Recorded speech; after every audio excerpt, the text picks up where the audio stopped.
Margaret Pole, born on August 14, 1473, was one of the last surviving members of the House of Plantagenet, a royal dynasty that had ruled England for centuries. She was the daughter of George Plantagenet, Duke of Clarence, and Isabel Neville. Her father, George, was the younger brother of Edward IV, making Margaret the niece of the king and placing her firmly within the sphere of English nobility from birth. Her mother, Isabel, was the daughter of the famous Warwick the Kingmaker, a powerful nobleman who played a critical role in the Wars of the Roses, a series of dynastic conflicts between the rival houses of Lancaster and York. As a member of the Yorkist faction, Margaret was born into a family that was deeply entangled in the political struggles of the time. Tragedy struck Margaret's life early on. Her mother, Isabel, died when Margaret was just 3 years old, possibly due to childbirth complications after the birth of her younger brother, Edward. Her father, distraught by his wife's death, accused one of Isabel's ladies-in-waiting of poisoning her. This accusation led to the woman's execution, though there was no evidence to support the claim, highlighting the volatility and unpredictability of life at the time. Just a few years later, Margaret's father, George, was convicted of treason against his brother, King Edward IV, for his involvement in several conspiracies. George was famously executed by drowning in a barrel of wine, an event that became notorious in English history. After George's execution, the family's fortunes took a significant downturn. The titles and estates once held by George were stripped away, and the family fell out of royal favor. Margaret and her brother, Edward, became wards of the crown, and their future was uncertain. Despite the loss of her father and mother at such a young age, Margaret's royal lineage meant she remained connected to the throne. Her life, however, would be marked by the shifting political landscape of England as power passed between monarchs and the fortunes of noble families rose and fell. Margaret's early years were defined by loss, political intrigue, and the looming shadow of her family's past, all of which would shape the course of her life. Margaret Pole's life took a dramatic turn with the rise of the Tudor dynasty, particularly through her complex relationship with Henry VIII, the infamous King of England. After the death of Richard III in 1485, the Yorkist claim to the throne was essentially extinguished, and the crown passed to Henry VII, the first Tudor monarch. Margaret's position as a member of the Plantagenet family, once rivals to the Tudors, placed her in a precarious position. Despite this, Henry VII sought to reconcile with the Yorkist faction to solidify his rule, and Margaret was married to Sir Richard Pole, a loyal supporter of the Tudor cause. Richard Pole was not of the same high rank as Margaret, but the marriage helped to stabilize her position in society. The couple had 5 children together, and Margaret seemed to be on a path to a stable, albeit quieter, life compared to her earlier years. However, this stability was short-lived. Richard Pole died in 1504, leaving Margaret a widow with little financial support.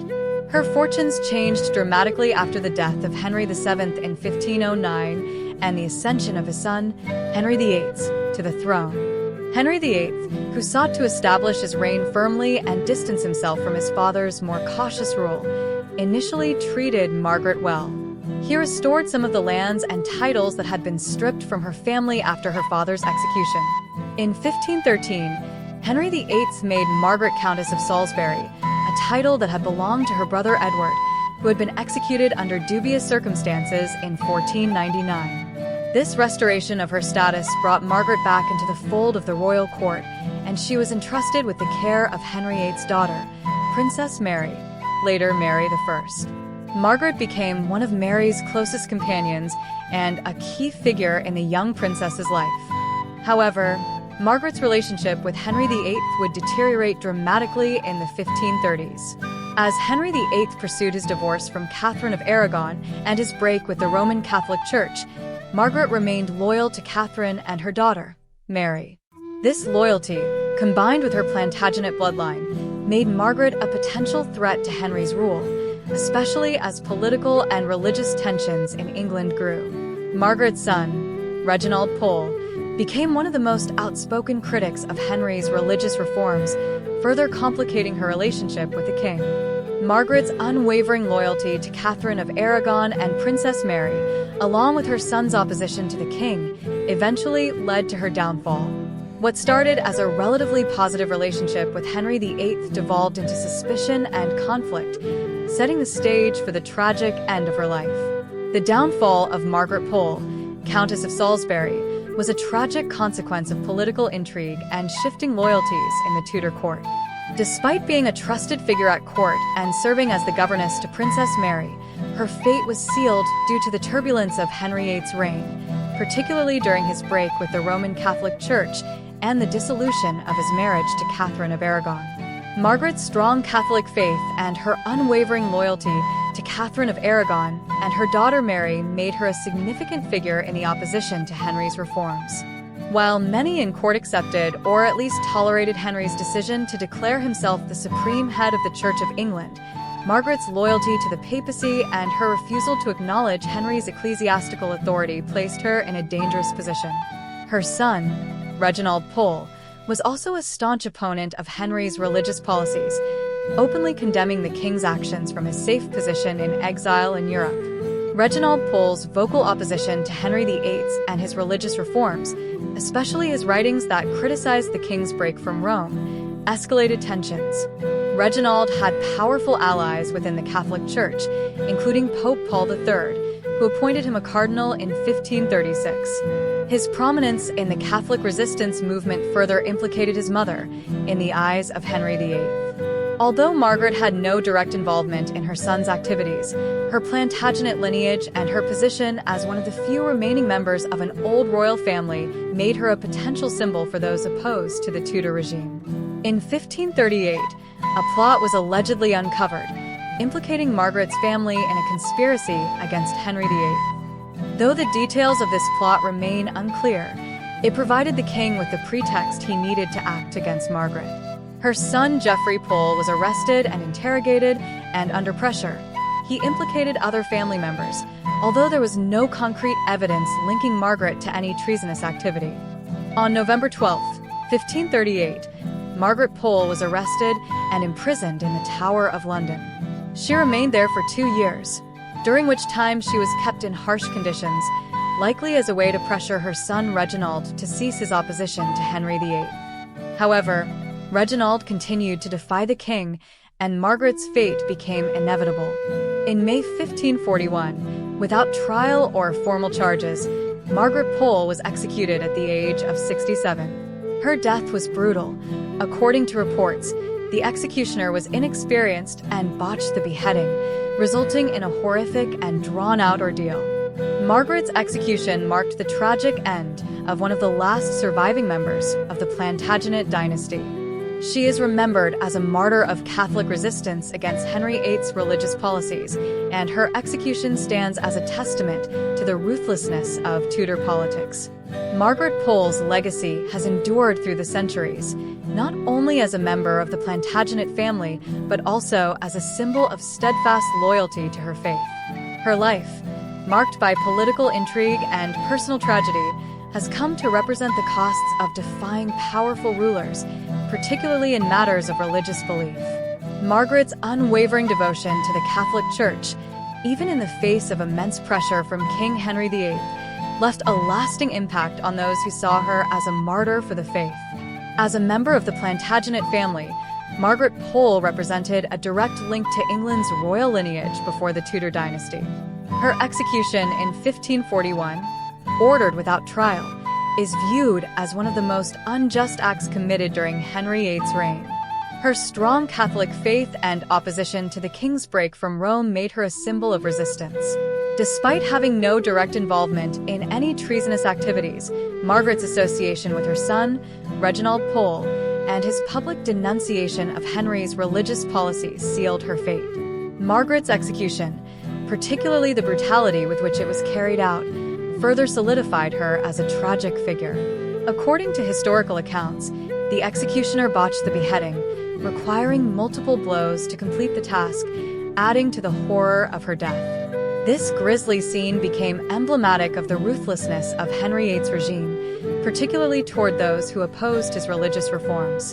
In the centuries following her death, Margaret Pole's memory lived on, especially among Catholics. She became a revered figure, remembered for her piety and steadfastness in the face of persecution. Her association with Catholic resistance and her martyrdom was recognized formally by the Catholic Church in 1886 when she was beatified by Pope Leo XIII. This act acknowledged her suffering and death as a testament to her faith and honored her as a victim of religious oppression. Today, Margaret Pole's story serves as a reminder of the complex religious and political struggles of the Tudor period. Her courage and conviction continue to inspire those who value religious freedom and the fight against unjust tyranny. Margaret Pole's life and tragic death have had a lasting impact on future generations, both in England and beyond. As one of the last Plantagenets, her story reflects the deep political and religious turmoil that characterized the Tudor period. Her execution, a result of her unwavering loyalty to the Catholic Church and her family, highlights the dangerous intersection of politics, religion, and power in 16th century England. Margaret's life serves as a powerful reminder of the consequences that individuals, especially women, could face for challenging authority in any form. Her refusal to accept Henry VIII's religious reforms and the separation from Rome led to her downfall. By standing up for her beliefs, even at great personal risk, Margaret embodied a form of quiet resistance that resonated with many people during her time and in later centuries. Her courage and faith became symbolic of the larger struggle between the Catholic Church and the English monarchy, which would continue to shape English society for generations. Her legacy also serves as a cautionary tale about the dangers of absolute power. Henry VIII's increasingly authoritarian rule during the later years of his reign led to a period of fear and suspicion. Margaret's death, ordered without trial or concrete evidence of treason, represents the abuse of royal power and the fragile nature of justice in a time of political instability. Her execution was widely condemned, even by some of Henry's supporters, for its cruelty and lack of due process. As a result, Margaret Pole came to represent not just religious resistance, but also the fight for fairness and the protection of individual rights. In addition, Margaret's story continued to inspire future generations, particularly those fighting for religious freedom. Her beatification in 1886 by Pope Leo XIII recognized her as a martyr for her faith, cementing her role as a symbol of Catholic resistance to Protestant reforms. In this sense, Margaret Pole became an enduring figure of faith, martyrdom, and resistance to tyranny. Her life and death also had a profound impact on her descendants. Her son, Cardinal Reginald Pole, went on to play a pivotal role in the Counter-Reformation, and her family's name remained prominent in religious circles. Even beyond her immediate family, Margaret's story served as an example of resilience and faith in the face of adversity, inspiring Catholics and other believers in times of religious persecution. Ultimately, Margaret Pole's legacy is one of faith, courage, and defiance. Her story continues to be a poignant reminder of the costs of religious and political conflicts, and her example of standing up for one's beliefs, even in the face of overwhelming power, remains relevant to this day. Margaret Pole, Countess of Salisbury, played a significant role in the complex political landscape surrounding the Tudor succession crisis. As one of the last surviving members of the Plantagenet family, Margaret had a direct bloodline to the English throne, which made her a potential threat to the Tudor dynasty. Her Plantagenet lineage placed her in a precarious position during Henry VIII's reign, especially as his succession became increasingly uncertain due to his lack of a male heir and the controversies surrounding his marriages. Margaret's relationship with the royal family was deeply intertwined with the Tudor succession. She was a close friend of Queen Catherine of Aragon, Henry VIII's first wife, and served as the governess to Princess Mary, Henry and Catherine's only surviving child. Margaret's loyalty to Catherine and Mary made her a staunch supporter of the Catholic cause, which further complicated her standing in Henry's court, particularly after Henry's break with the Roman Catholic Church and his marriage to Anne Boleyn.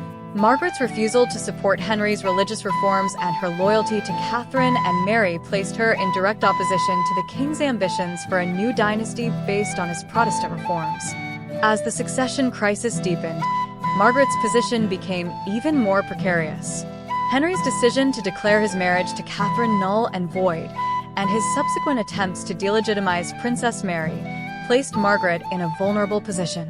Her close connection to Mary, who was viewed by many Catholics as the rightful heir to the throne, made Margaret a target for suspicion and political intrigue. In Henry's eyes, Margaret's loyalty to the old Catholic order and her royal bloodline made her a dangerous figure who could rally support for a Catholic succession. Margaret's sons also became entangled in the Tudor succession crisis.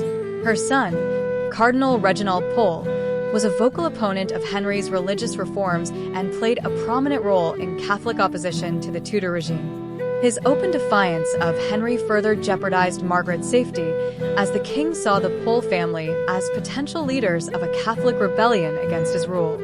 Ultimately, Margaret Pole's royal lineage and her connections to the old Catholic order made her a central figure in the succession crisis that defined much of Henry VIII's reign.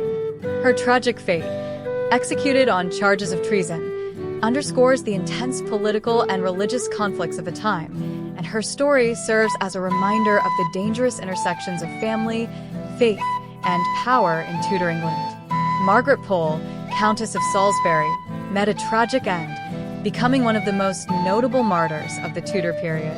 Her execution in 1541 was not only a deeply unjust act, but also a reflection of the extreme political and religious tensions of the time. The manner in which she was put to death remains infamous for its cruelty, further cementing her legacy as a symbol of resistance and loyalty to her faith and family. By the time of her execution, Margaret was well into her late 60s or early 70s, an old woman by the standards of the time. Despite her advanced age and the lack of direct evidence against her, she was accused of treason primarily because of her Plantagenet bloodline and the actions of her son, Cardinal Reginald Pole. Reginald, a staunch Catholic, had openly criticized Henry VIII's break with Rome and the king's establishment of the Church of England. Although Margaret herself had little to do with her son's actions, Henry saw the entire Pole family as a potential threat to his authority. Margaret's trial was a mere formality.